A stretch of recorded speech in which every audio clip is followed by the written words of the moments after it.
Hey folks, ET here, and today I'm going to talk to you about ghost zones. And simply put, ghost zones are levels, are areas where in between GEX levels where price can move freely, and it's usually a push and pull from MNF, from Market Netflow, that will keep the price going in that direction.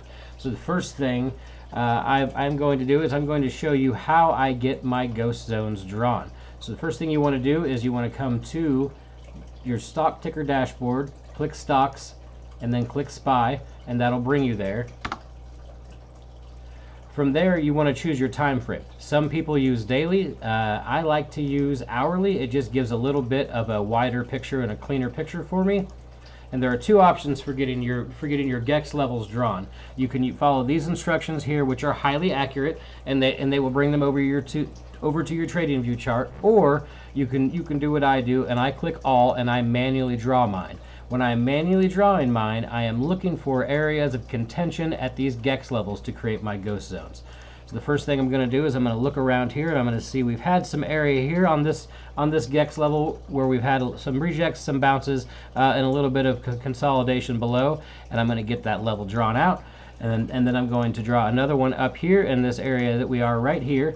Then I'm going to go ahead and get my level there, and I might go ahead and just check, because we're getting into this area here. We rejected just slightly on that last candle, but just in case, we want to see if we go up a little higher.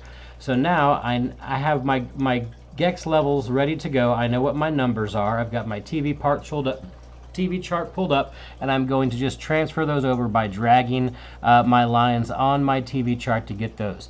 So we have those. These are from Friday. They've adjusted just a little bit, so we are at 390.92.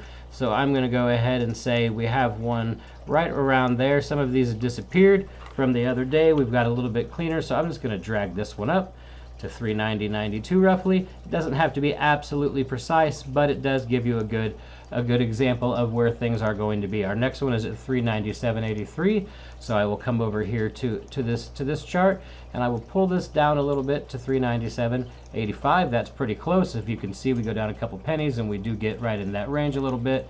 And then we'll look at our 400.76 and go ahead and get a line drawn around there, so we know where price may go a little bit later on.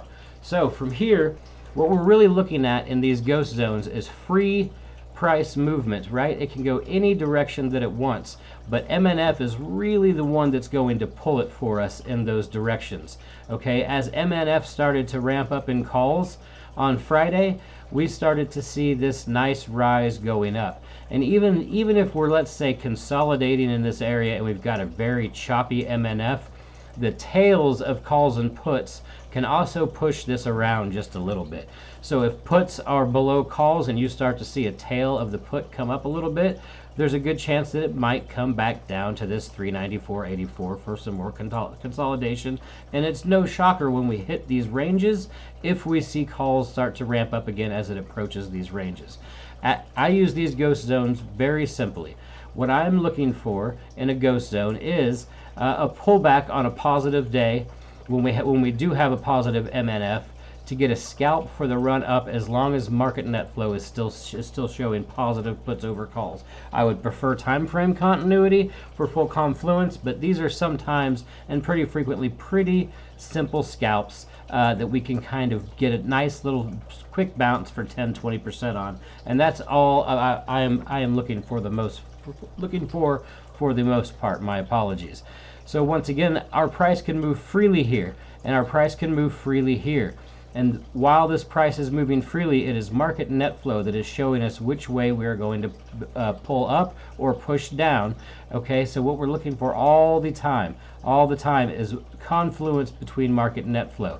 As soon as we start to get a little bit of ramp up in calls, if we're around this area, there's a high likelihood that we can drift this way. Now, it doesn't happen immediately. We don't just drift this way in one candle. A positive Market Netflow could take us hours to slowly drift this way. And news events could also stop us and push us back down before things happen. Fed speakers, CPI, any of those random things that happen throughout the day that if we're not paying attention could change our candles pretty quickly. But what we're looking for in our ghost zones, once again, is free movement directed by Market Netflow. So anytime we get above or below 1 and we have confluence with market net flow, there is a high probability that it's going to start to go in that direction. If, let's say, we drop below this here come Monday, this 397.85, we could very well, if we have a very bearish market net flow, work our way slowly down towards this 394.84. And it's pretty common to see, once again, as I said, market net flows start to flip in these ghost zones as we approach certain levels for the bounces and the rejects. And this is how we end up with our range days. That is all for now. I hope this helps you all understand ghost zones and how I play them. Everybody have a good day.